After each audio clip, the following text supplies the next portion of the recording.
আজকে আমি আনতে চলেছি ব্লকবাস্টার। এই গরমে তৈরি করব ফুড কাস্টার্ড।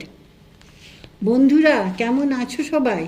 আজ আমার নাতি নাতনিরা আবদার করেছে এই গরমের মধ্যে ফুড কাস্টার্ড খাবে। তাই প্রথমে আমি ফলগুলিকে ছোট ছোট করে কেটে সাইডে সরিয়ে রাখলাম।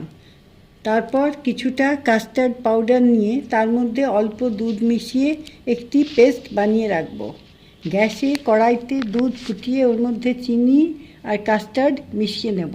দুধটা ঘন এলে ঠান্ডা করে ফ্রিজে রেখে দেব। তারপর ফ্রিজ থেকে বের করে ওর মধ্যে ফলগুলো মিশিয়ে ঠান্ডা ঠান্ডা পরিবেশন করলাম। খেয়ে দেখো তোমাদের কেমন লাগছে। আমি এখন ফ্রুট কাস্টার্ড খাচ্ছি। গরমে এটা দারুণ লাগছে খেতে। তোমাদের ভালো লাগলে আমায় জানিও। সবাই খুব ভালো থেকো, সাবধানে থেকো।